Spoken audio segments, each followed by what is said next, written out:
I really believe God is not just doing something, but see, God can be doing something and we can be missing what God is doing. So I don't want us to miss what God is doing. Right? I don't want us to miss what God is doing this morning.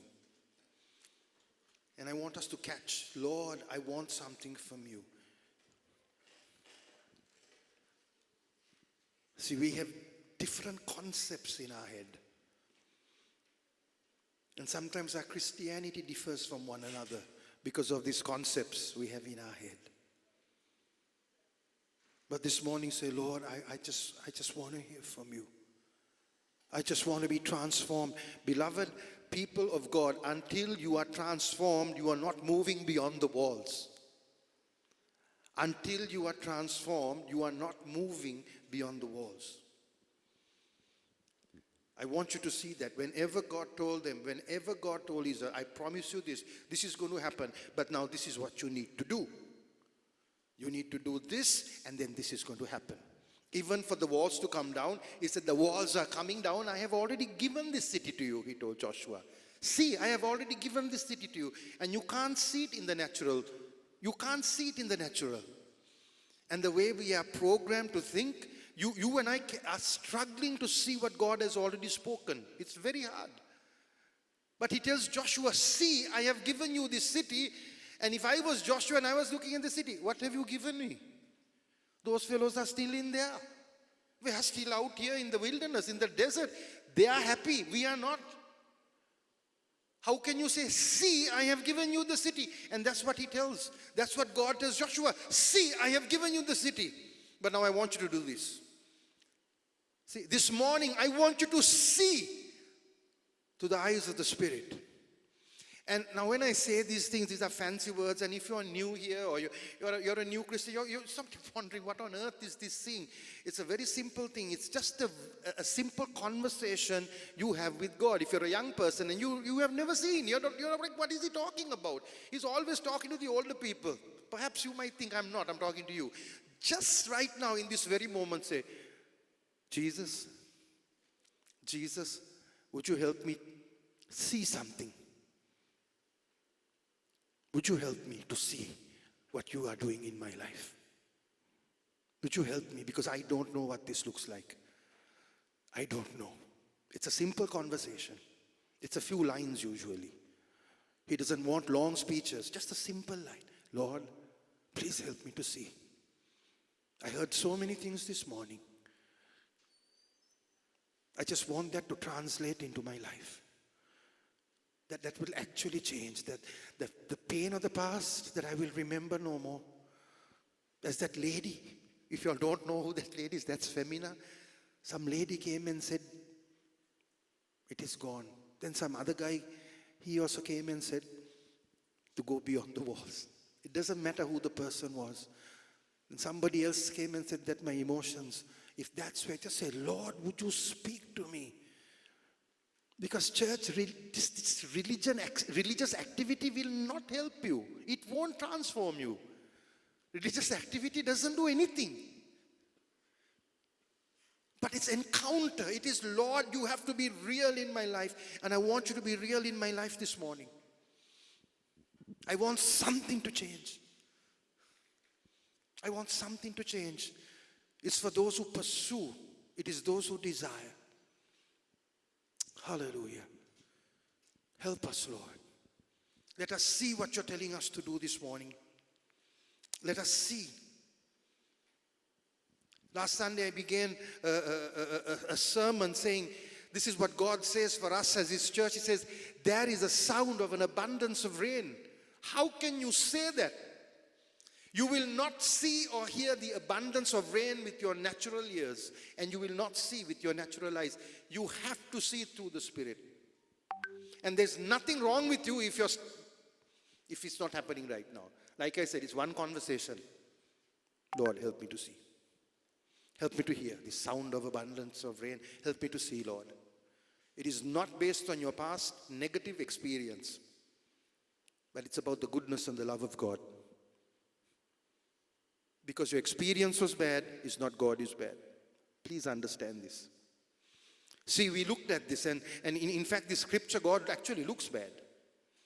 We looked at 1 Kings 17 and 18, and last week we looked at 1 Kings 17, and in that it says, God declares a drought. God declares a drought. Like, you're saying God is good? Why is he declaring a drought? Well, we looked at it. If you remember last Sunday, we looked at this, so I don't want to spend time there because we're tight on time today.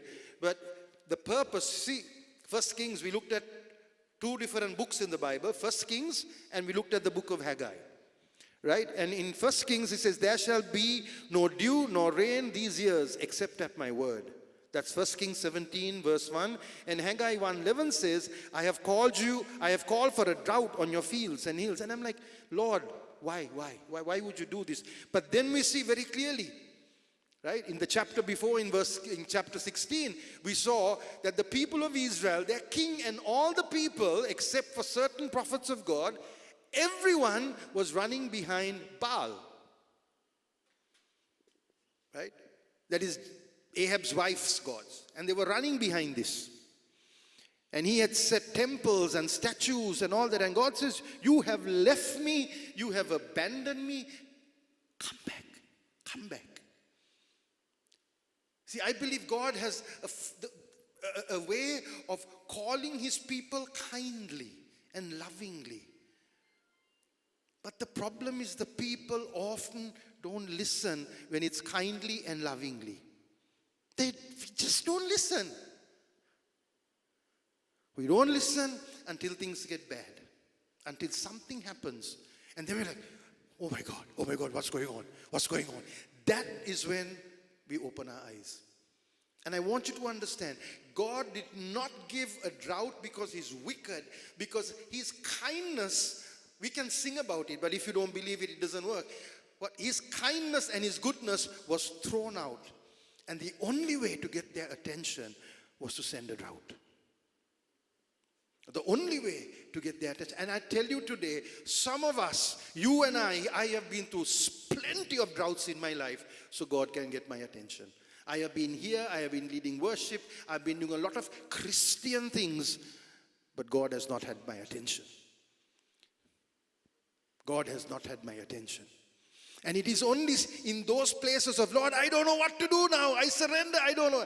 And finally, I come back and I hear and I move on.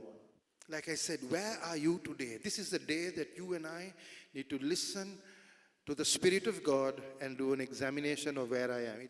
It is so easy. Unless because there are so many things going on, it is so easy to walk away. It is so easy to be casual. And I tell you, I don't know when, but whenever COVID is over and we can actually meet and we can actually move into that new building that God is building for us, whenever that happens, you may not want to come back to church because you're so used to this, again, the world system. Again, now please, oh my gosh, I can be really hammered by this. Those of you who are concerned about COVID, I respect your decision. Please, I'm not talking about you, but I'm talking about those. I'm talking about always look at your heart. Why do I do what I do? Everything. Whether you come here or you don't. Why do you come? If you don't come, why are you not coming? Always look at the intentions of your heart. Because that is what God looks like. That's what he looks at. What is going on the inside? And I want you to be careful. And I'm telling you, God is saying, come back. Come back to me. Turn to me. Return to me. Return to me. As we saw last week, God provides for those in droughts, those who obey him, those who are walking with him, who are listening to him. God provided for Elijah. God provided for the widow. He provided for the widow's son. And in the midst of this drought, there is a power of God also on display. There is a power of God on display. And then when this happened, and that like we ended with saying, then the season of drought changed. This will not last forever and ever. The season will change. And I want you to know that. Amen. I want you to know the season will change, but it is God who appoints when the time is, not you and I. God decides, but it has a lot to do with us from God saying till we see. Right? In verse 18, in chapter 18, it begins when God tells Elijah, go and tell Ahab. Go and tell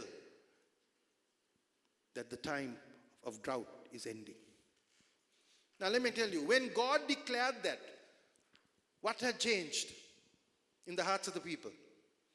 What had changed in the heart of the king? Talk through your mask, it's okay. What had changed? What had changed? Anybody? Cindy, you're here, you're not even saying anything. What had changed in the situation when God declares, and it came to pass after many days that the word of the Lord, 3.5 years to be exact, the word of the Lord came to Elijah in the 3rd year saying, go present yourself to Ahab, I will send the rain on earth. Now what had happened from the day Elijah declares to Ahab, there shall be no rain, except at my word, to now God has given the word again to say it's going to rain. What had happened? What changed? Absolutely nothing. That's what I want you to see. Nothing had changed. The people didn't change. The Baals are not brought down. They were still the same. See, I want you to see this. But there is an appointed time, and then God says, now is the time. Now is the time. Now is the time. And then from the time he declared it until they saw the rain, that's where things changed. And I want you to see that. Let's quickly catch up on that. The season changed. We pick this up at the bottom. There is a battle now.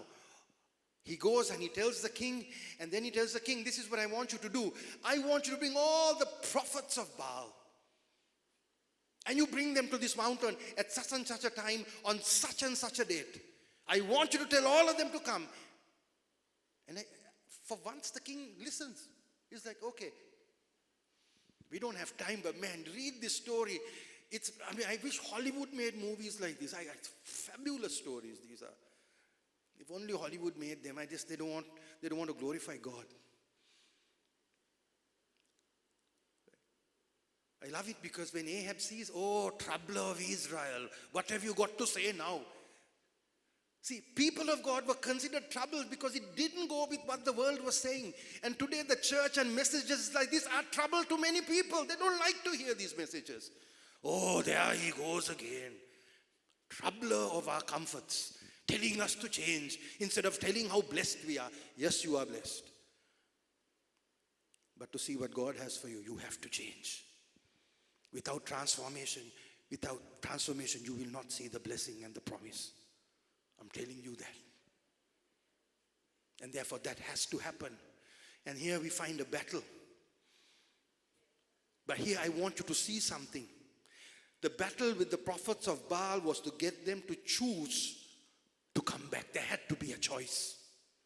God will never take away your choice. That is why you cannot convert anybody to Christianity. That is a lie. Because it is a choice. You have to choose. Nobody can do it for me. I have to make a choice whether I'm going to follow you or not. I can put on a show. I can pretend. But then that's not a choice. There has to, because God never takes away your freedom to choose. Never. If I was God, I would. And all of you would be with a computer chip inside of you and a robot. We love Pastor D. We love Pastor D. That's all you will do whole day. But aren't you glad I'm not? Because then there is no love. Without a choice, there is no love. You cannot have love without freedom to choose. Because when you choose either out of fear or choose out of love. Can I tell you, choose out of love. God pursues you to change you because he loves you. He's not after you with a stick to beat you to submission like the world does. Those are dictators. God is not a dictator. Remember that. But he chases after us. Right? We have to choose. And this is what Elijah says. And Elijah came to all the people and said, how long will you falter between two opinions? How long will you falter between two opinions? If the Lord is God, follow him. You have freedom. But if Baal, follow him.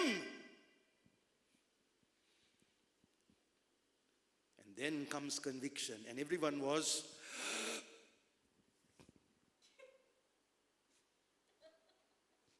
don't look, nobody's talking, don't look. Everyone was silent. Suddenly, the truth hurts. And here is the truth. You have a choice, guys. You can choose. But for God's sake, choose. Don't stay on the fence. If you want to go this way, go this way. If you want to go that way, go that way. Because I'm sure Elijah was saying, if you want to go the other way, that's fine. I'll go and find it out. God will take me to a different group of people. But He chose you. He called you. He anointed you. He's done all this because He loves you. But you need to choose. See, Jesus says this in Matthew 6:24. See, that's Old Testament. I'm talking New Testament now. Matthew 6:24. You cannot serve two masters. For you will hate one and love the other, or you will be devoted to one and despise the other. You cannot serve God and be enslaved to money. That is the Baal of today. The Baal of today is wealth, success, and my happiness. That is what I pursue over pursuing God. Like I said last Sunday, God had to speak to me during this time. When you have your emotional pity parties, be careful, because who is God at that time? You are God. And God had to tell me, Dinesh, get out of your pity party. Your life on this earth is to glorify me, not to glorify you. It was like, okay, sorry, missed that one. I forgot that one. It's like, yeah, but you preached 2 or 3 sermons on glorify God. See, it's easy to talk. It's easy to talk. It's easy to preach. And it's so easy to preach to others. By the way, we're all preachers. We all talk to others. Remember that. It's so easy to preach to others, but not apply it to yourself. Not apply it to yourself. And that is why God is saying you cannot serve two masters. Church, change the core values of who you are. Because until you change the core, which system am I going to follow? Where the world bombards us saying it's wealth, success, happiness, identity, all these things are being hammered today. Versus God's kingdom. Versus God's kingdom. That God says, I love you and I will give you a way to follow. And therefore you can be a blessing then. You have to choose. I have to choose. See, I want you to understand this thing too. As a kid, I used to love this story because it's like the baddies went down. The baddies were humiliated and all went down. You read the story. I mean, God has a sense of humor. I mean, because you can see that in Elijah. He has a sense of humor. Right? Elijah tells them, by the way, we are gracious, you go first. So the challenge was the prophets of Baal were to make an altar, and it was same, okay, not one more than the other, same. And therefore, they had to put a sacrificial bull on the altar, and they said, okay, now you ask your God to speak and burn this. Do something to this. Do something. And these guys are dancing, and they end up cutting, and then I love Elijah saying, maybe he's asleep. You're not loud enough. Shout louder. But honestly, we are like that sometimes as Christians. We think the louder we shout, the more we can wake up God. Our God is not asleep. He never slumbers nor sleep. You don't have to shout. If things are not happening, shouting louder is not the answer. Look inside and say, what has to change inside me? That is the answer. That will change. Everything changes. And then what happens? And they do nothing. Nothing happens. And Elijah comes and says, can you all step aside? I'll take it from here. See, it was a humiliating defeat, as we will see. But I want you to understand one thing. See, the contest on Mount Carmel was not to destroy.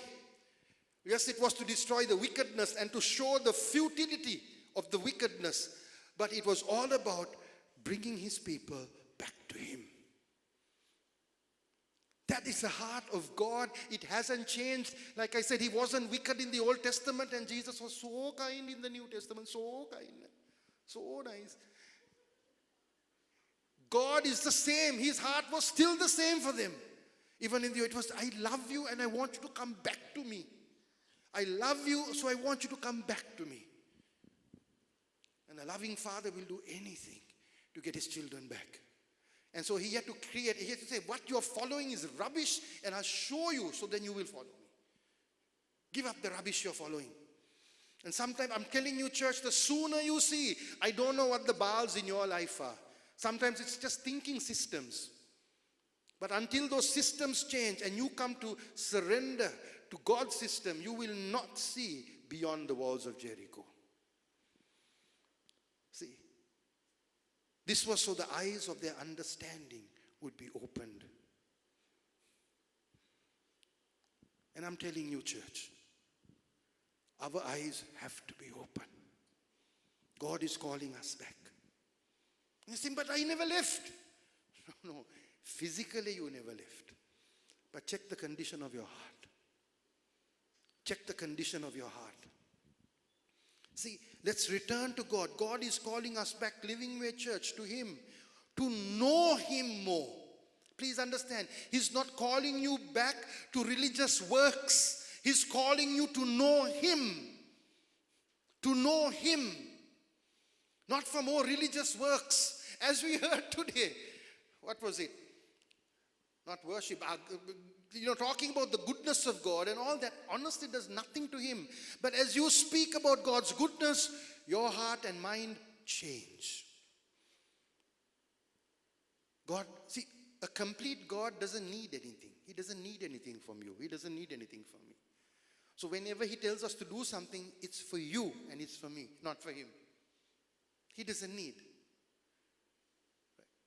And therefore, I want you to understand, it is not calling us, no, I have to be a little more religious. No, He's not calling to be religious. He's saying, come and know me. In this day and age, only the people who actually know me and know my heart will be able to go through with joy and peace and be a light. Because if you don't know Him, you will not be a light. You will be just like everybody, just following another religion. Because you'll be mourning and groaning just like everybody else. Ayo, I know, man.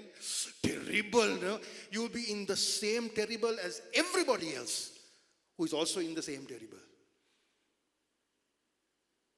God is saying, come back to me so you know me. So when you know me, even though it's terrible, in the midst of the terrible, you think, yeah, the situation is terrible. But God is so good. God is still so good. My gosh, He's so good. There's a difference. And that's what He's calling us to at this time. Know me, know me, know me. No more religious works, because I tell you, religious works kills the spirit. Last week I heard a little story about a group of young adults, some Christian young adults who had gone out somewhere. And there they met a PK. What's a PK? Pastor's kid, right? So they had met a pastor's kid from pastor. This is not to do with our denomination or anything, but from somewhere else anyway.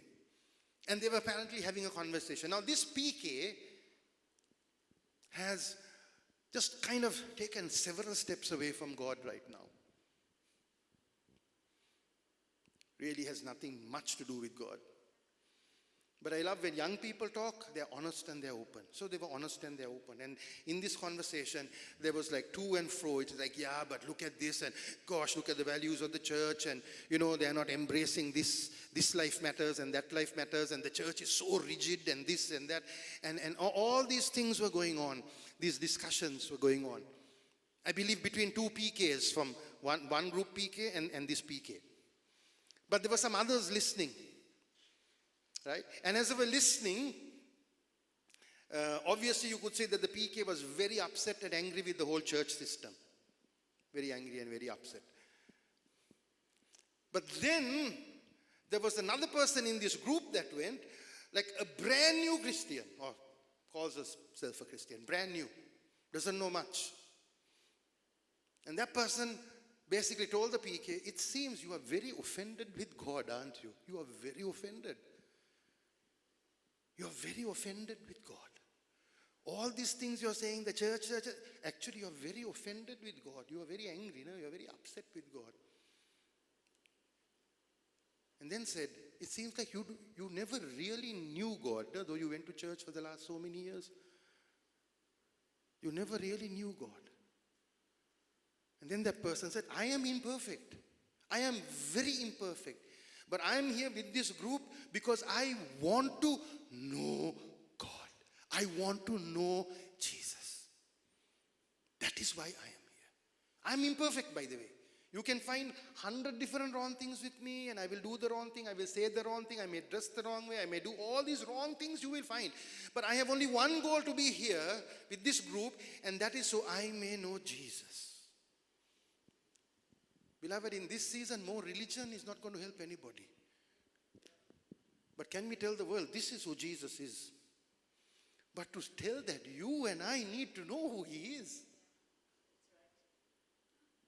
Because honestly, we are so concerned about the religiousness of our religious practices over who He is.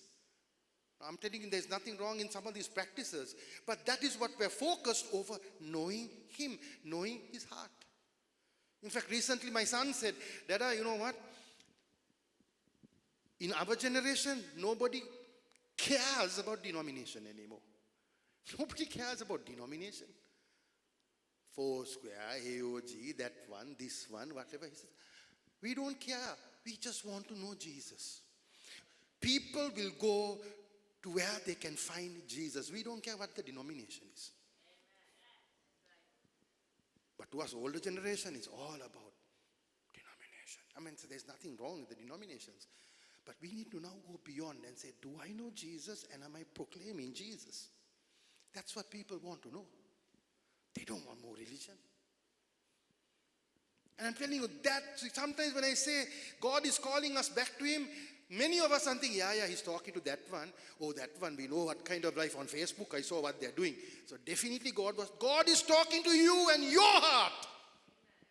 Because of your values and your systems are so flawed, so opposite to Him, and you don't even know it. You'll justify it. But you will never win a heart with the genuine love of God if you don't change, if you don't come to Him and to know Him. We have to change. Many of us are veteran Christians, but we know God little because we don't hear, we don't commune with Him. It's very little and it has to change. Our experience with God is minimal or nothing. See, in fact, Nathan asked me the other day, Dada, why do we, going home after service, why do we have to dress nicely for church? Why do we have to all put on these clothes and, dress up? Why do we have to dress up? I said, no, that's because we are honoring God. So he says, you can only honor God if you dress up. Ouch! As they say, out of the mouths of babes. That's what the word of God says. So you can only honor God if you dress up. I said, no, that's not it. And I actually thought about it. And I actually tell you don't know. Those days we used to wear long sleeve shirt and ties and all that. But now we're a little more casual.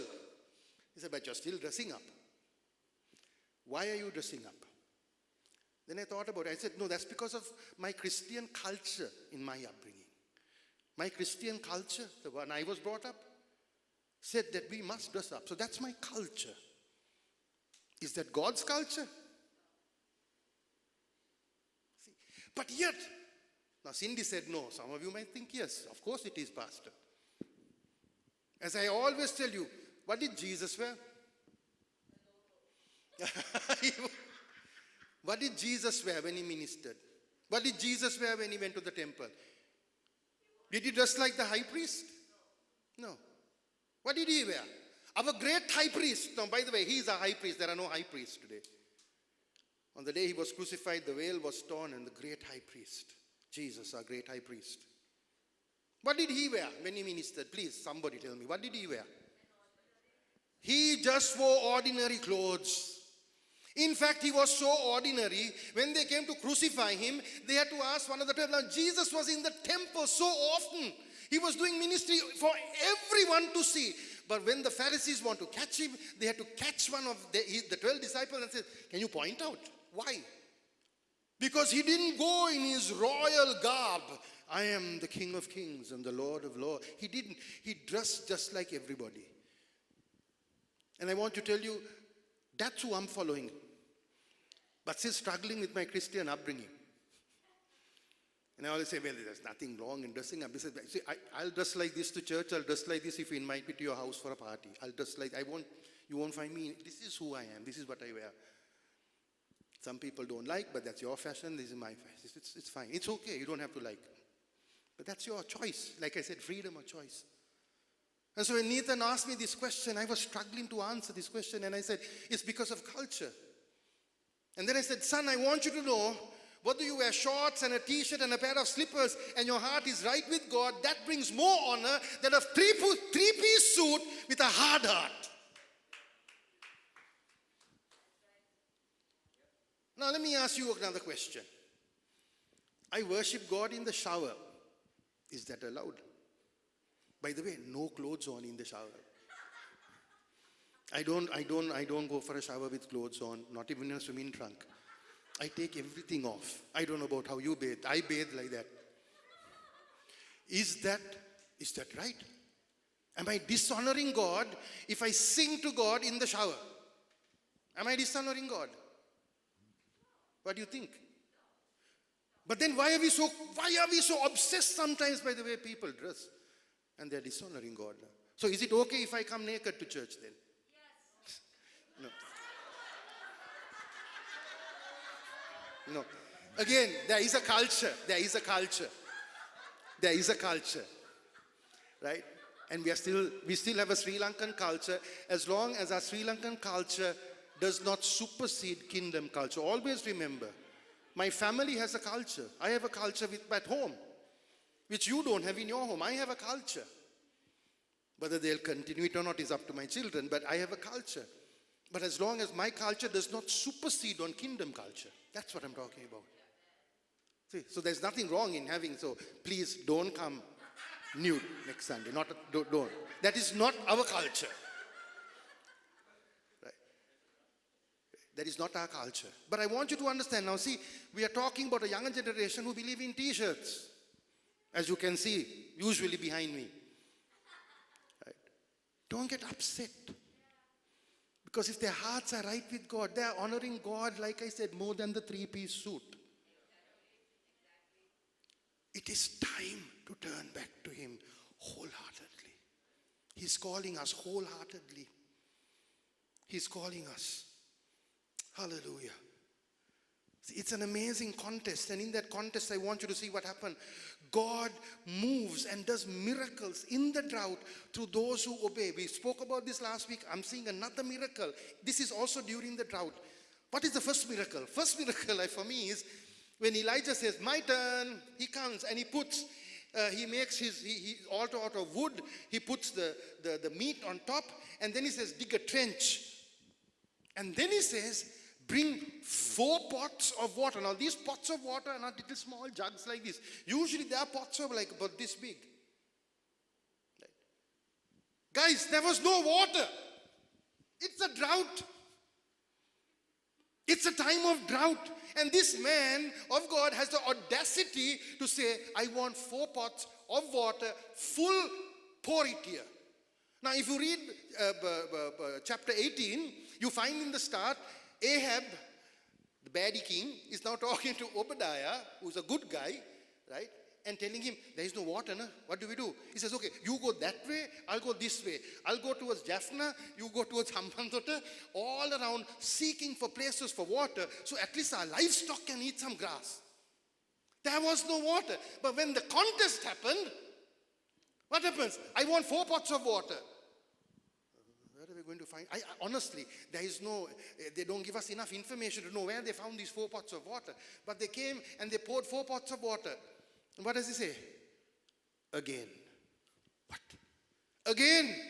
Okay, they found 4 more pots of water. 8 pots of water. And he says, again. Do it again. So they go. 12 pots of water when there was no water. Man, for me, that is the first miracle.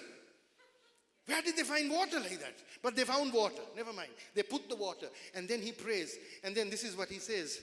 Verse 33. And he put the wood on the wood in order, cut the bulls in pieces, laid it on the wood and said, fill your pots with water. Right? It's fascinating. And then this is what happens. Verse 18, chapter 18, verse 30. Then the fire of the Lord fell and consumed the burnt sacrifice and the wood and the stones. Oh my gosh, the stones, even the stones burnt to dust. and it licked up the water that was in the trench. And then what happened? And then, 1 Kings verse 39 says, now when the people saw it, they fell on their faces and they said, the Lord, He is God. The Lord, He is God. Their eyes were open. Beloved, for some of us, our eyes need to be open. So we say, the Lord, He is God. He is God. There is no this way or that way. There is one way. That's why I love that song. Remember, we used to do One Way, Jesus. You're the only one that I will live for. There is only one way. The Lord, He is God. See, the people decided that day to put aside everything. There is no other way. There is no other way but God.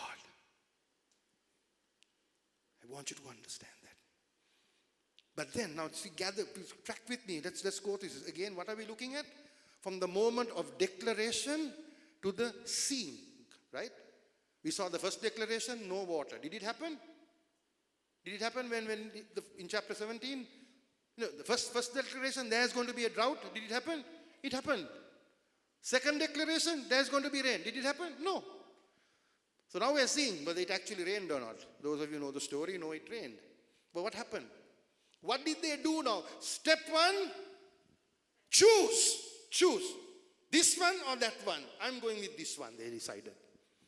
We are going with God. Right now you need to choose. Where is your security? Honestly, there is a natural and then there is a voice of God. Please listen to the voice of God even about your finances. There are experts telling us this, that and the other. People saying, what if the rupee goes up? If the rupee happens, what happens to this? What happens to that? And all. Honestly, it's scary. Lakshman is here. He can give us a good explanation of where the rupee is going. But see, end of the day, yours and mine future are in God's hands, not in the rupee. It's not in the rupee. It's in God's hands. What are you saying, Lord? Now, I know so many people who have money who want to buy property. Don't put in the banks because, you know, if the dollar goes, your money is nothing. Buy property. Maybe a wise decision. I don't know. I don't have money to buy property, but I don't know. If you do, I don't know. But what I would say is ask God. My future is in your hands. What do I need to do now? So turn to Him. Don't look in 3 different directions. Say, I'm going one way. I'm listening to you. You guide my future. You guide my family. You. One way. One way. And that's how I'm going to live. Through this. Therefore, please track with me.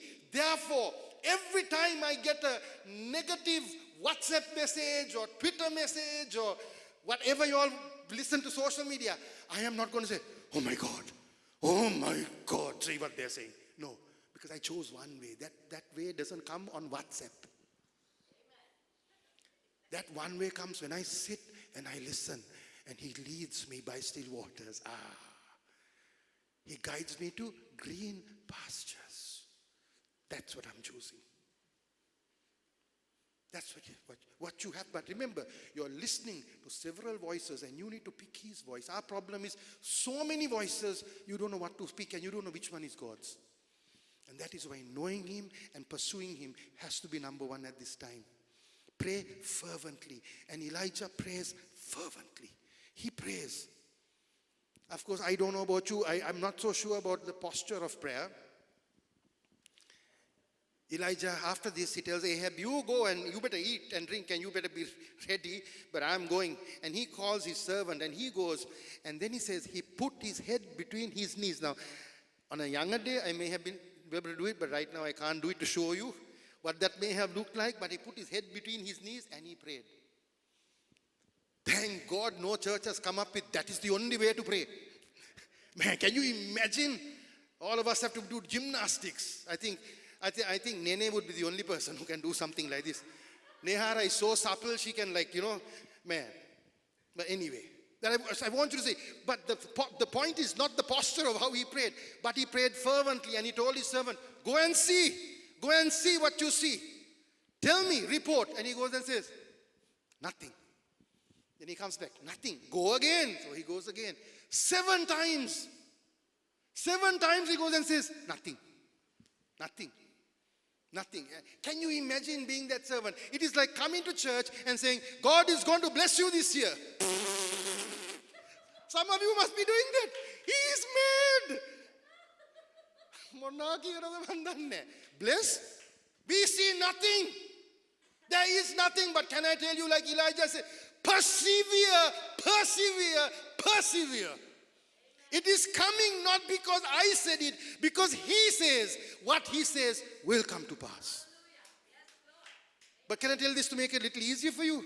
Go and say, Lord, would you also give me something? Now you told him that you're going to bless. Because remember, he's not saying, I only talk to pastors. No, that doesn't happen. In this day and age, he speaks to everyone. Everyone. We are all equal in this hearing the voice of God.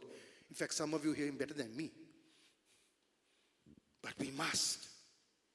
And he's saying, persevere. And in the final time, he says,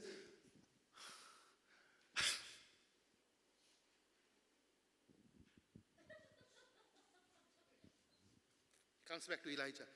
I see a cloud as the size of a man's fist. This size, because I looked here. Same, this size. What does Elijah say? Oh my goodness, run, Puta, run! Floods are coming! Run, go and prepare. What does he say? He tells Elijah, tell him to prepare, go and prepare. It's coming, it's coming. Prepare, prepare, it's coming. And they run. He tells Elijah, he goes and tells Ahab, prepare. And Ahab runs off. And then it says, meanwhile, I like that word, meanwhile. Meanwhile, the clouds gathered. Oh, the clouds gathered. And it happened meantime that the sky became black with clouds and wind, and there was heavy rain. There was heavy rain. It came. It came. But they had to turn to him. And they had to pursue through feelings. Nothing. You know what? Go. So if you can change this first, go to God with your heart first. That is always the starting place. When those of you who have given your life to Jesus, what did he do first to you? He changed your heart. But somehow, because that soul of ours is not saved, our best times are good old days sometimes. Why? Because you remember those days when you would do anything for him. When nothing mattered. All that mattered was him. But today life has got complicated.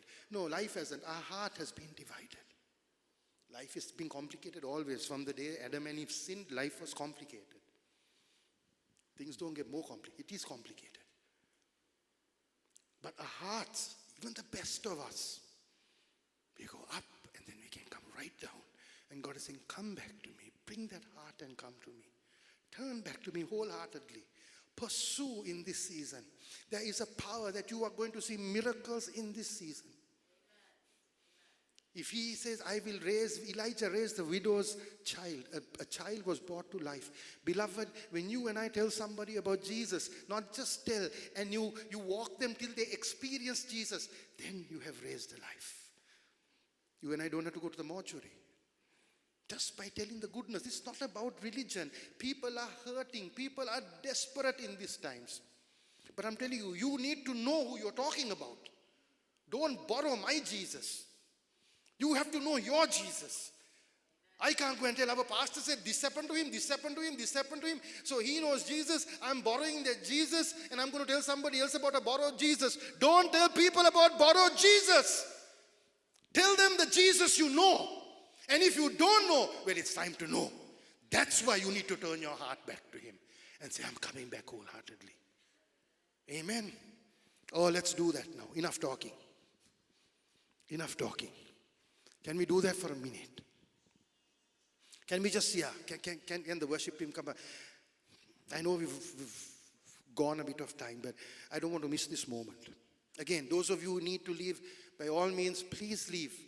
We respect your time. We started about 15, 20 minutes late, but that's not an excuse. You were here on time. So those of you who have to go, you have something to do, You are not condemned, right? It's not about religion. It's all about your heart. You can take your heart with God and work with it at home. But those of you who can stay, please stay a little longer and see what God is doing right now and what He's speaking to you right now. Let Him speak to you right now. And say, Lord, what does it mean to bring my heart back to you? What does it mean? Because I tell you, some of us may not have the time to see fire coming down. We may not have time to see fire coming down. God doesn't need to send fire from heaven. I think there's something called COVID that is out there, right? You don't need to see fire. Say, Lord, how do I get through this? How do we push this back? And it all begins with me. How does this change? So can we all rise up again, please?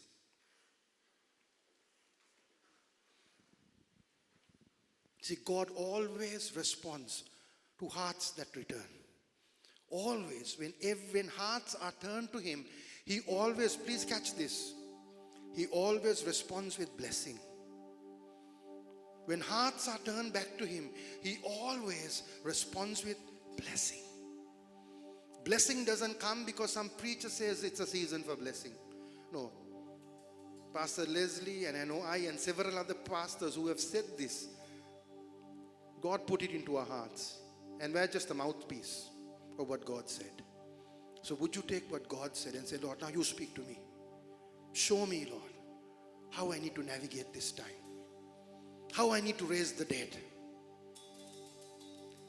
How I can show people that worshiping you is not religious practices, but knowing you and telling people about who you are, the living God. Lord, help me to impact a younger generation that is tired of practices, but a generation that says we want to know Jesus. Everything else is meaningless to us.